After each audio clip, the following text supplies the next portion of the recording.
ಅಧಿಕ ಮಾಸದ ದೇವರ ನಾಮದ ಚಿಂತನೆ ಇದು ಮತ್ತು ಪುರಂದರದಾಸರ ರಚನೆ. ಇಂಥ ಹೆಣ್ಣಿನ ನಾನೆಲ್ಲಿ ಕಾಣೆನು ಹೊಂತಕಾರಿ ಕಾಣಿಯು. ಇದು ಪರಮಾತ್ಮನ ಮೋಹಿನಿ ರೂಪದ ಬಗ್ಗೆ ಪುರಂದರದಾಸರು ಬರೆದಿರುವಂಥ ಒಂದು ದೇವರ ನಾಮ. ಮೊದಲನ್ನ ಇದನ್ನ ಸಂಕ್ಷಿಪ್ತವಾಗಿ ಹಾಡ್ತೇನೆ, ಆಮೇಲೆ ಇದರ ಅರ್ಥವನ್ನು ಹೇಳ್ತಾ ಹೋಗ್ತೀನಿ. ಇಂಥ ಹೆಣ್ಣಿನ ನಾನೆಲ್ಲಿ ಕಾಣೆನು ಹೊಂತಕಾರಿ ಕಾಣಿರೋ. ಇಂಥ ಹೆಣ್ಣಿನ ನಾನೆಲ್ಲಿ ಕಾಣೆನೋ ಹೊಂತಕಾರಿ ಕಾಣಿರೋ. ಸಂತತ ಸುರರಿಗೆ ಪಿಯೂಷ ಉಣಿಸಿದ, ಸಂತತ ಸುರರಿಗೆ ಪಿಯೂಷ ಉಣಿಸಿದ, ಪಂಕ್ತಿಯೊಳಗೆ ಪರವಂಚನೆ ಮಾಡಿದ. ಇಂಥ ಹೆಣ್ಣಿನ ನಾನೆಲ್ಲಿ ಕಾಣೆನೋ ಹೊಂತಕಾರಿ ಕಾಣಿರೋ. ಇಲ್ಲಿ ಪಲ್ಲವಿನಲ್ಲಿ ಹೇಳ್ತಾ ಇದ್ದಾರೆ, ಇಂಥ ಹೆಣ್ಣನ್ನು ನಾನೆಲ್ಲೂ ಕಾಣಲಿಲ್ಲಪ್ಪ. ತುಂಬ ಹೊಂತಕಾರಿ ಅಂತಂದರೆ ತುಂಬ ಉಪಾಯ ಮಾಡೋನು, ಬೇಕಾದಷ್ಟು ಉಪಾಯಗಳನ್ನು ತಿಳ್ಕೊಂಡು ನಾನು ಯಾವಾಗ ಬೇಕೋ ಆವಾಗ ಉಪಯೋಗಿಸ್ಕೊಳ್ಳೋ ಅಂಥ ಹೆಣ್ಣಿದು. ಏನು ಮಾಡಿದ್ಲು ಇವಳು ಅಂದರೆ, ಸಂತತ ಸುರರಿಗೆ ಪಿಯೂಷ ಉಣಿಸಿದ. ಪಿಯೂಷ ಅಂದರೆ ಅಮೃತ, ಸುರರು ಅಂದರೆ ದೇವತೆಗಳು. ಏನು ಮಾಡಿದ್ಲು ಅಂದರೆ, ದೇವತೆಗಳಿಗೆ ಮಾತ್ರ ಅಮೃತ ಉಣಿಸಿ ಪಂಕ್ತಿಯೊಳಗೆ ಪರವಂಚನೆ ಮಾಡಿದ ಅಂತಂದರೆ ಇಲ್ಲೇನು ಹೇಳ್ತಿದ್ದಾರೆ, ಅಮೃತ ಮತನ ಆದಮೇಲೆ ಅಮೃತ ಕಳಶ ಹೊರಗಡೆ ಬಂದಿದ್ದ ತಕ್ಷಣ ಏನು ಮಾಡ್ತಾರೆ, ದೈತ್ಯರು ಹೋಗಿ ಅಮೃತ ಕಳಶ ಕಿತ್ಕೊಂಡ್ಬಿಡ್ತಾರೆ ದೇವತೆಗಳಿಂದ. ಆವಾಗ ಏನು ಮಾಡ್ತಾನೆ ಪರಮಾತ್ಮ ನಾರಾಯಣ ಮೋಹಿನಿ ರೂಪದಲ್ಲಿ ಬಂದು ತನ್ನ ಚೆಲುವಿನಿಂದ, ತನ್ನ ಮೋಹಕ ನೋಟಗಳಿಂದ ಅಸುರರನ್ನೆಲ್ಲ ಸಮೂಹಗೊಳಿಸಿ ಅವರಿಂದ ನಾನು ಈ ಅಮೃತವನ್ನು ಹಂಚುತ್ತೀನಿ ಅಂಥೇಳಿ ಚಾಣಾಕ್ಷತನದಿಂದ ಅಮೃತ ಕಳಶ ಅವ್ರ ಕೈಯಿಂದ ಕಿತ್ಕೊಂಡು ಇಬ್ಬರನ್ನು ಒಂದು ಸಾಲಲ್ಲಿ ದೇವತೆಗಳನ್ನು, ಒಂದು ಸಾಲಲ್ಲಿ ಅಸುರರನ್ನು ಕೂಡಿಸಿ ಅಸುರರ ಕಡೆಗೆ ತನ್ನ ಮೋಹಕ ನೋಟವನ್ನು ಮಾತ್ರ ಬೀರ್ತಾ ದೇವತೆಗಳಿಗೆ ಅಮೃತವನ್ನು ಪಾನ ಮಾಡಿಸ್ತಾಳೆ. ಅದಕ್ಕೇನು ಇಲ್ಲಿ ಪಂಕ್ತಿ ಭೇದ ಅಂದರೆ ಒಂದೇ ಪಂಕ್ತಿಲಿ ಕೂತಿರೋರು ಇಬ್ಬರಿಗೂ ಬೇರೆ ಬೇರೆ ಕೊಡೋದು ಅಂತ. ಅವರಿಗೆ ಬರೀ ಸುರೆ ಕೊಟ್ಟಳು, ಇವರಿಗೆ ಅಮೃತವನ್ನು ಕೊಟ್ಟಳು. ಹಾಗೆ ಮಾಡಿದಂಥ ಮೋಹಿನಿ ಇವಳು ಭಾಳ ಚಾಣಾಕ್ಷೆ ಅಂತ ಹೇಳ್ತಾ ಇದ್ದಾರೆ ದಾಸರು. ಮಂದರಗಿರಿ ತಂದು ಸಿಂಧುವಿನೊಳಗಿಟ್ಟು ಚಂದದಿ ಕಡೆದು ಅಮೃತವ ತೆಗೆದು ಇಂದು ಮುಖಿನಿ ಬಡಿಸೆಂದು ಕೊಟ್ಟರೆ, ಇಂದು ಮುಖಿನಿ ಬಡಿಸೆಂದು ಕೊಟ್ಟರೆ ದಂಧನಗಳ ಮಾಡಿ ದೈತ್ಯರ ವಂಚಿಸಿದ, ದಂಧನಗಳ ಮಾಡಿ ದೈತ್ಯರ ವಂಚಿಸಿದ. ಇಂಥ ಹೆಣ್ಣಿನ ನಾನೆಲ್ಲಿ ಕಾಣೆನು ಹೊಂತಕಾರಿ ಕಾಣಿರೋ. ಇಲ್ಲಿ ಪೂರ್ತಿ ಅಮೃತ ಮತದ ಕಥೆ ಹೇಳ್ತಾ ಇದ್ದಾರೆ. ಮಂದರ ಪರ್ವತವನ್ನು ತಂದು ಸಮುದ್ರದೊಳಗದನ್ನಿಟ್ಟು ಅದಕ್ಕೆ ವಾಸುಕಿನೇ ಹಗ್ಗ ಮಾಡಿ ಇಬ್ಬರು ಕಡಿತಾ ನಿಂತ್ಕೋತಾರೆ. ಒಂದು ಕಡೆ ದೇವತೆಗಳು, ಒಂದು ಕಡೆ ಅಸುರರು. ಅವಾಗೇನಾಗತ್ತೆ, ಮಂದರ ಪರ್ವತ ಮುಳುಗಕ್ಕೆ ಶುರು ಆದಾಗ ಮತ್ತೆ ಅವನು ಕೂರ್ಮಾವತಾರವಾಗಿ ಬಂದು ತನ್ನ ಬೆನ್ನಿನ ಮೇಲೆ ಪರ್ವತವನ್ನು ಇಟ್ಕೊಂಡು ಇವರಿಬ್ಬರು ಕಡಿಯೋಕ್ಕೆ ಸಹಾಯ ಮಾಡ್ತಾನೆ ಪರಮಾತ್ಮ. ಅದಿಬ್ಬರು ಕಡಿದು ಕಡೆಗೆ ಎಷ್ಟೊಂದು ವಿಷ ಬರುತ್ತೆ. ವಿಷ ಆದಮೇಲೆ ಎಷ್ಟೊಂದು ಒಳ್ಳೊಳ್ಳೆ ಪದಾರ್ಥಗಳೆಲ್ಲ ಬರುತ್ತೆ. ಐರಾವತ, ಉಚ್ಛ್ರೈಶ್ರವಸ್ಸು ಮತ್ತು ಪಾರಿಜಾತ ವೃಕ್ಷಗಳು, ಆಮೇಲೆ ಕಲ್ಪವೃಕ್ಷ, ಕಾಮಧೇನು ಎಲ್ಲ ಬಂದಾದಮೇಲೆ ಕಡೆಗೆ ಅಮೃತ ಬರುತ್ತೆ. ಅಮೃತ ಬಂದಾಗ ತಾಯೇ ನೀನು ಬಡ್ಸಮ್ಮ ಅಂತ ನಿನ್ನ ರೂಪವನ್ನು ನೋಡಿ ಮರುಳಾಗಿ ನಿನ್ನ ಕೈಗೆ ಕೊಟ್ಟರೆ ದಂಧನಗಳ ಮಾಡಿ ಅಂದರೆ ಕುತಂತ್ರ ಅಂತ, ದಂಧನ ಅಂದರೆ ಕುತಂತ್ರ ಮಾಡಿ ಮೋಹಗೊಳಿಸಿ ದೈತ್ಯರ ವಂಚಿಸಿದಂತಹ ಇಂಥ ಹೆಣ್ಣಿನ ನಾನೆಲ್ಲಿ ಕಾಣೇನು ಅಂತ. ಇಲ್ಲಿ ಇದು ನಿಂದಾಸ್ತುತಿ ಆದರೂ ಕೂಡ ಇಲ್ಲಿ ಭಗವಂತನ ಕೊಂಡಾಡ್ತಾ ಇದ್ದಾರೆ ದಾಸರು. ವಿಶ್ವಾಸದಿಂದಲೇ ಅಸುರಗೆ ವರವಿತ್ತು ತ್ರಿಶೂಲಧರ ಓಡಿ ಬಳಲುತ್ತೀರೇ. ಇಲ್ಲಿ ಮತ್ತೊಂದು ಮೋಹಿನಿ ಅವತಾರದ ಕಥೆನ ಹೇಳ್ತಾ ಇದ್ದಾರೆ. ಏನಾಗುತ್ತೆ ಅಂತಂದರೆ, ಶಿವ ಭಸ್ಮಾಸುರನಿಗೆ ವರ ಕೊಟ್ಬಿಡ್ತಾನೆ. ಏನಂತ, ನೀನು ಯಾರ ತಲೆ ಮೇಲೆ ಕೈ ಇಟ್ಟರೋ ಅವ್ರು ಭಸ್ಮ ಆಗಬೇಕು.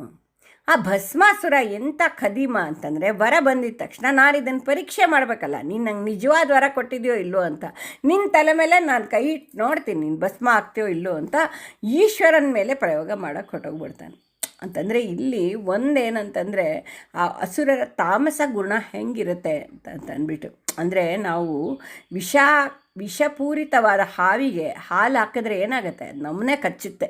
ಅದನ್ನು ನಾವು ತಿಳ್ಕೊಂಡಿರಬೇಕು ಅನ್ನೋದು ನಮಗೆ ಇಲ್ಲಿ ಸಂದೇಶ ಆಗ್ತಿದೆ.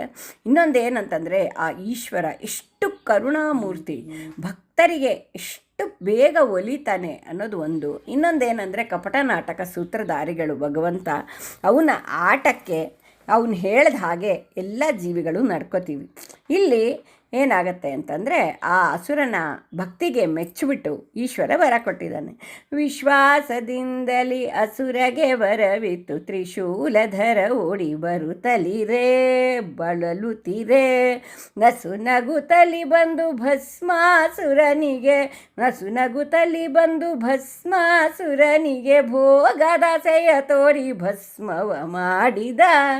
ಏನು ಮಾಡ್ತಾನೆ ನಾರಾಯಣ? ಮೋಹಿನಿ ರೂಪದಲ್ಲಿ ನಸು ನಗುತ್ತಾ ಬರ್ತಾನೆ. ನಸು ನಗುತ್ತಾ ಬಂದಾಗ ಅವಳ ಚೆಲುವಿಗೆ ಎಷ್ಟು ಮೋಹಕ ಆಗ್ಬಿಡ್ತಾನೆ ಅಂತಂದರೆ, ಅವಳನ್ನು ಭೋಗ ಮಾಡಬೇಕು ಅನ್ನೋ ಆಸೆ ಬಂದ್ಬಿಡತ್ತೆ. ಭೋಗದ ಆಸೆಯ ತೋರಿ ಬಾ, ನೀನು ನಂತರನೇ ನೀನು ನೃತ್ಯ ಮಾಡಿದ್ರೆ ನಿನ್ನ ಜೊತೆ ನಾನು ಸೇರ್ತೀನಿ, ನಿನ್ನ ಮದುವೆ ಮಾಡ್ಕೋತೀನಿ ಅಂತ ಹೇಳ್ತಾಳೆ ಮೋಹಿನಿ. ಆಯಿತು, ನಿನ್ನ ಥರನೇ ನಾನು ನೃತ್ಯ ಮಾಡ್ತೀನಿ ಅಂತ ಹೇಳಿ ನೃತ್ಯ ಭಂಗಿಗಳು ಬೇರೆ ಬೇರೆ ಭಂಗಿಗಳಲ್ಲಿ ನಿಂತ್ಕೋತಾ ಹೋಗ್ತಾಳೆ ಮೋಹಿನಿ. ಕಡೆಗೆ ಏನು ಮಾಡ್ತಾಳೆ, ತನ್ನ ತಲೆ ಮೇಲೆ ತನ್ನ ಕೈನ ಇಟ್ಕೋತಾಳೆ. ಭಸ್ಮಾಸುರಂಗೆ ತಾನು ವರ ತೊಗೊಂಡಿದ್ದೀನಿ ಅಂತಾನೂ ಮರ್ತೋಗ್ಬಿಡುತ್ತೆ. ಏನು ಮಾಡ್ತಾನೆ, ತನ್ನ ಕೈನ ತೆಗೆದು ತನ್ನ ತಲೆ ಮೇಲೆ ಇಟ್ಕೊಂಡು ತಾನೇ ಭಸ್ಮ ಆಗೋಗ್ಬಿಡ್ತಾನೆ. ಈ ರೀತಿಯೇ ಬೇರೆಯವರಿಗೆ ನಾವು ಕೆಟ್ಟದ್ದು ಮಾಡೋಕ್ಕೆ ಹೋದರೆ ನಾವೇ ಭಸ್ಮ ಆಗೋಗ್ಬಿಡ್ತೀವಿ ಅನ್ನೋ ಕತೆ ಕೂಡ, ಅನ್ನೋ ಒಂದು ನೀತಿ ಕೂಡ ನಾವು ಇದರಿಂದ ಕಲ್ತ್ಕೋಬೇಕು. ಆ ದೇವರ ಕಾರುಣ್ಯ ಎಷ್ಟು, ಅವನ ಚಾಣಾಕ್ಷಣತನ ಎಷ್ಟು ಅನ್ನೋದು ಕೂಡ ಈ ಮೋಹಿನಿ ಭಸ್ಮಾಸುರನ ಕತೆ ನಮಗೆ ತೋರಿಸುತ್ತೆ. ಇಂಥ ಹೆಣ್ಣಿನ ನಾನೆಲ್ಲಿ ಕಾಣೆನು, ಹೊಂತ ಕಾರೆ ಕಾಣಿರೋ ಅಂತ ಹೇಳ್ತಾರೆ. ಮತ್ತು ಮೂರನೇ ನೋಡಿ, ವಸುದೆಯೊಳಗೆ ಹೆಣ್ಣು ಹೊಸಗೆಯಾಗದ ಮುನ್ನ ಬಸಿರಿಲಿ ಬ್ರಹ್ಮನ ಪಡೆದವಳಿವಳು, ಕುಸುಮನಾಭಶಿ ಪುರಂದರ ವಿಠಲ ಪೆಸರು ಪತಿಗಳು ಈ ಪೊಸ ಕನ್ನಿಕೆ, ಪೆಸರ ಪತಿಗಳು ಈ ಪೊಸ ಕನ್ನಿಕೆ. ಇಂಥ ಕೆಣ್ಣಿನ ನಾನೆಲ್ಲಿ ಕಾಣೆನು, ಹೊಂತ ಕಾರೆ ಕಾಣಿರು. ಕಡೆಗೆ ಹೇಳ್ತಾ ಇದ್ದಾರೆ, ಲೋಕ ನಿಯಮ ಏನು, ಸೃಷ್ಟಿ ಮಾಡೋ ಕಾರ್ಯ ಯಾರಿಗೆ ಕೊಟ್ಟಿದ್ದಾನೆ ಭಗವಂತ ಅಂದರೆ, ಸ್ತ್ರೀಯರಿಗೆ ಸೃಷ್ಟಿ ಮಾಡೋ ಕಾರ್ಯ ಕೊಟ್ಟಿದ್ದಾನೆ. ಆದರೆ ಭಗವಂತ ಏನು ಮಾಡ್ತಾನೆ, ತನ್ನ ನಾಭೀ ಕಮಲದಿಂದ ಮೊದಲ ಸೃಷ್ಟಿ ಬ್ರಹ್ಮದೇವರನ್ನು ತಾನೇ ಸೃಷ್ಟಿ ಮಾಡ್ತಾನೆ. ಲಕ್ಷ್ಮೀದೇವಿ ಕೈಲಿಂದ ಮಾಡಿಸಲ್ಲ, ತಾನೇ ಸೃಷ್ಟಿ ಮಾಡ್ತಾಯಿದ್ದಾನೆ. ಅದಕ್ಕೋಸ್ಕರ ಇಲ್ಲೇನು ಹೇಳ್ತಿದ್ದಾರೆ ಅಂತಂದರೆ, ಹೆಣ್ಣೆ ಬೇಕಾ ಸೃಷ್ಟಿಗೆ, ಭಗವಂತನಿಗೆ ಏನು ಬೇಡ, ಅವನೇ ಎಲ್ಲ ಮಾಡೋಕ್ಕೆ ಸಮರ್ಥನಾಗಿದ್ದಾನೆ ಅಂತ ಹೇಳ್ತಾ ಇದ್ದಾರೆ.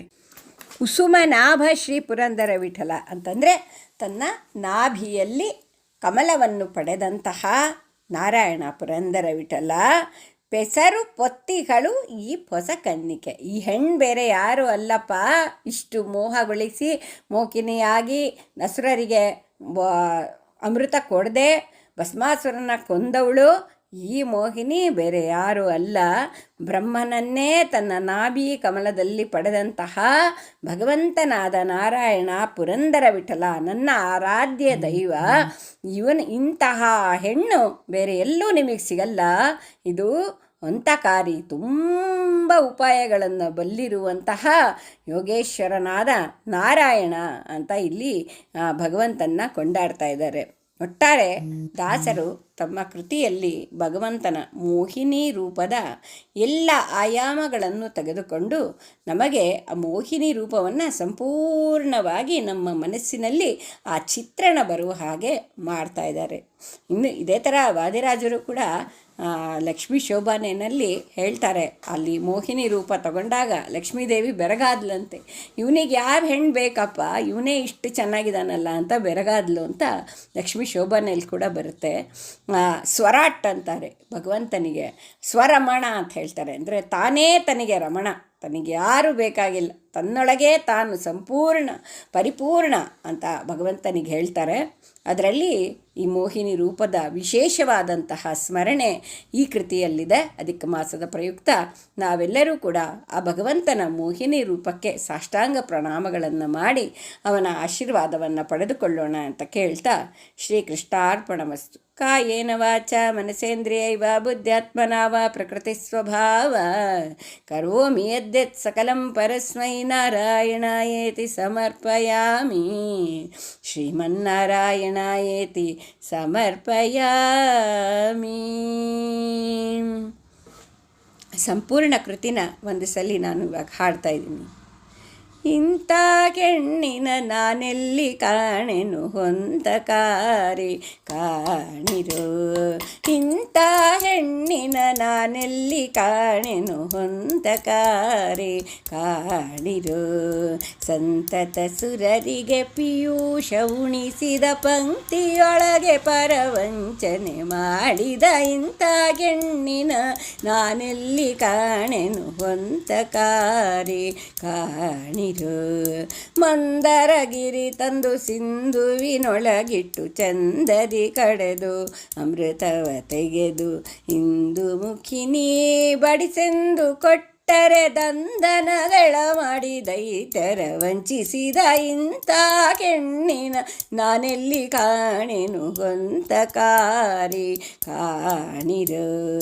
ವಿಶ್ವಾಸದಿಂದಲಿ ಅಸುರಗೆ ವರವಿತು ತ್ರಿಶೂಲಧರ ಓಡಿ ಬಳಲುತ್ತಿರೆ, ವಿಶ್ವಾಸದಿಂದಲಿ ಅಸುರಗೆ ವರವಿತು ತ್ರಿಶೂಲಧರ ಓಡಿ ಬಳಲುತ್ತಿರೆ, ನಸು ನಗುತ್ತಲಿ ಬಂದು ಭಸ್ಮಾಸುರನಿಗೆ ಭೋಗದಾಸೆಯ ತೋರಿ ಭಸ್ಮವ ಮಾಡಿದ ಇಂಥ ಹೆಣ್ಣಿನ ನಾನೆಲ್ಲಿ ಕಾಣೆನು ಅಂತಕಾರಿ ಕಾಣಿರು.